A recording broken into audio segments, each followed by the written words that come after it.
Good morning. Thanks very much for having me today. I love these types of conferences, but I feel like I'm preaching to the choir. Like, everyone's ready to accept my message already. And building off of that great presentation from Todd, we can see that there's a model that exists in our school, the industrial model that Sir Ken Robinson was talking about, that continues to exist and persist into today's schools. And I want to talk about that I need to be, and I think teachers need to be cynical about schools. They need to walk in with a critical eye to what schools are doing. But we have to be devoted to education. And what I mean by that is this. Schools can be subject to whims, fads, or trends in education. And worst of all, they can be subject to that horrible thing called history. I'm a history teacher. They can be subject to how schools worked in the past. But when we look at education and the best intentions behind education, they rarely change. And education is devoted to the individual, the collective, and the cultural growth of our society. So be cynical about what schools try to do, but always be devoted to that core of education. We have schools that are killing creativity. We have schools that are defeating children and telling them they are unable to learn. And so my thesis today is that if we combine the science of education, and by science I mean everything we know, that great presentation we just sat through, the neurology, the technology, and even the pharmacology, if we combine all of this that we know with the art of education, all those things that teachers do really, really well, connecting with students, creating a cultural environment or family environment within the classroom, even the resources and the strategies that we have available to us, if we combine these together, then what we have is the education revolution that we all, especially in this room, are looking for. So my name is Garth Nichols, and I teach at Greenwood College School. And as I was preparing for this conference, I thought to myself, well, why am I going to a conference about learning disability where I'm going to be standing and talking at people? The irony is not lost on me. I'm sure it's not lost on you either. But how did I get here? I've known I wanted to be a teacher since I was very young, since I was about 10 years old. And I sat in the classroom, I had fun. I was pretty good at it. I had some difficulties, but I really enjoyed it. So I thought to myself, my 10-year-old self, I thought, why not make a career out of this? And then I went to high school. Whoa, this is totally different. Then I went to university. Whoa, this is even differenter. And then I went into post-grad, and then when I finally wanted to become a teacher, what I understood what it meant to be a teacher at 10 years old is fundamentally different than what it is today. And so, I guess when it comes down to it, what I'm here to talk to you about is how the idea and how we teach what it means to be a teacher training, how I think that needs to change.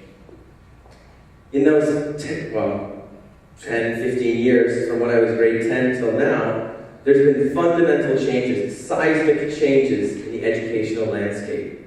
And I'm talking about technology specifically. The students have changed dramatically, and so has this. In the last 10 years, we have more knowledge about learning disabilities, we have more technology that's been more accessible, and yet we don't know what to do with it.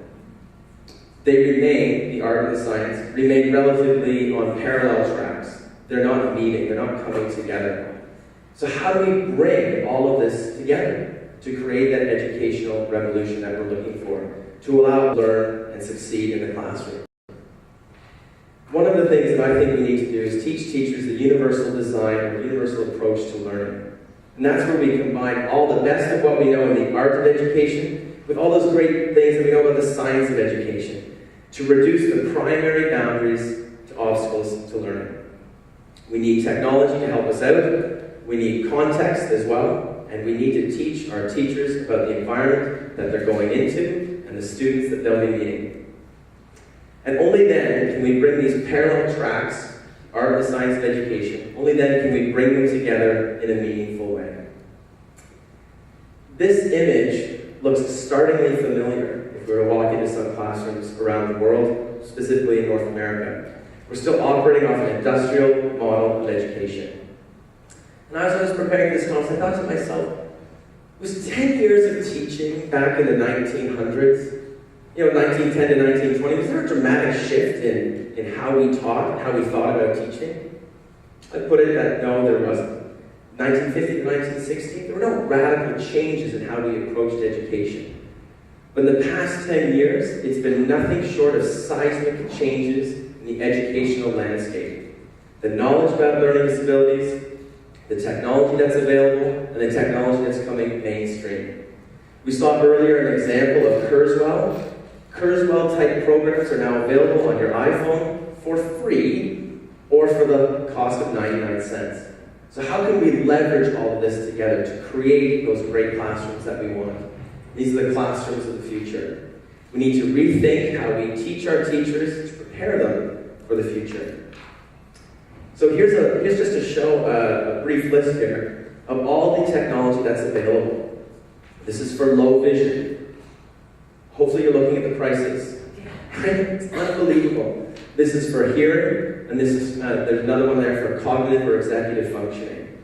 I have students in my classroom that use these not because they have to, but because everyone benefits from technology like this. So, I'm going to put forward to you that there are 6 priorities that I think teachers need to have in order to create this mind shift about what it means to be a teacher. The first one is know the basics of what works in the classroom. There's an educational theorist by the name of Dr. Schmocker, and he wrote in his book called Focus that there are 3 things that we are getting away from. Task, what we do in the classroom. Text, what we're reading, how we're interacting with information in the classroom, and talking, meaningful discussion. He writes that more and more we're moving towards edutainment with technology.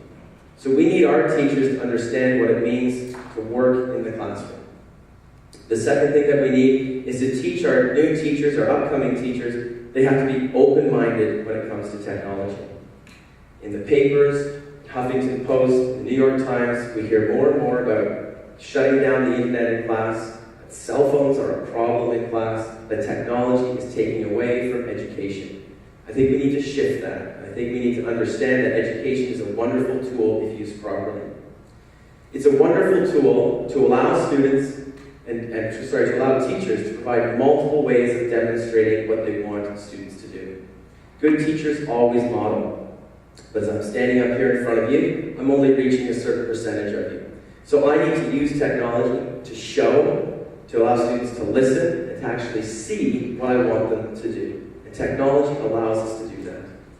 We also need to use technology to allow students to meaningfully engage and take part in classrooms.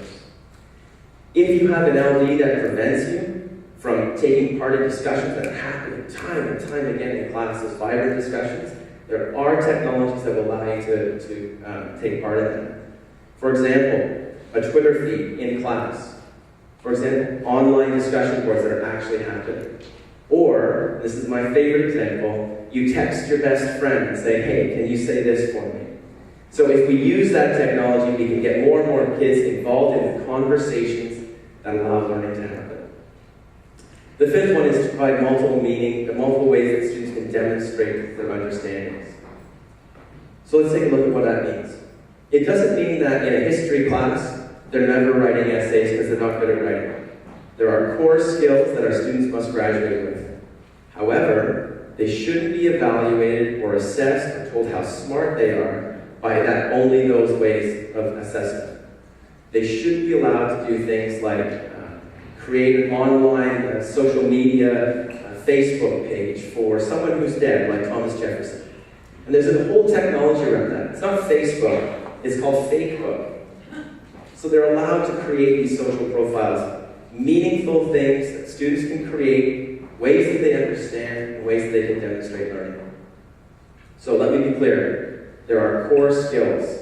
We need to be able to expose our students to those core skills. However, we can assess them using different types of presentation models. The last thing that I think is important for teachers to understand is that they are always going to be in control of their classroom. That sometimes technology isn't the right thing to be using at certain times. For me, I teach an entirely laptop curriculum, so all my students have laptops, and my curriculum is delivered online. I have to have the confidence, I have to have the wherewithal to say, computers down. What we're doing is something different. And I think that our students, our future teachers, need to have that confidence as well.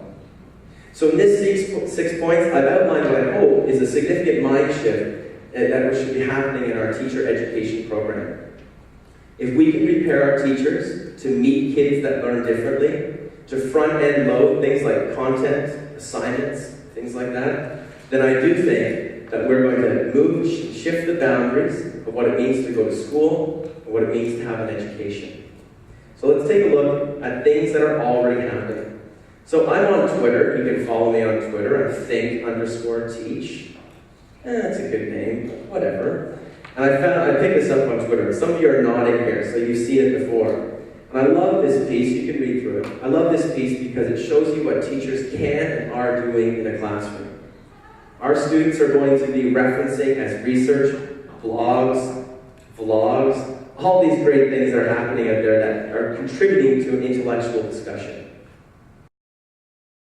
Location of school and what happens in school. So it's a combination of online learning and face-to-face learning. So the blended model is something that kids are really attracted to because of the accessibility. For example, I love to talk about history. Some of my students may not love to listen to me talk about history. So they can fast forward through a lecture if they want to. Or if they really like it, they can actually rewind, play it again. Rewind, play it again. So there's all these opportunities for them to manipulate what used to be a live event. They can slow it down. They can do whatever they want to it. It's a very powerful thing as a teacher to say, I'm going to give you this. I'm going to change the way that you can learn. It's a very powerful model. Then you have organizations like the TEDxYMCAAcademy, where they combine face-to-face learning, online learning, and then actual experience.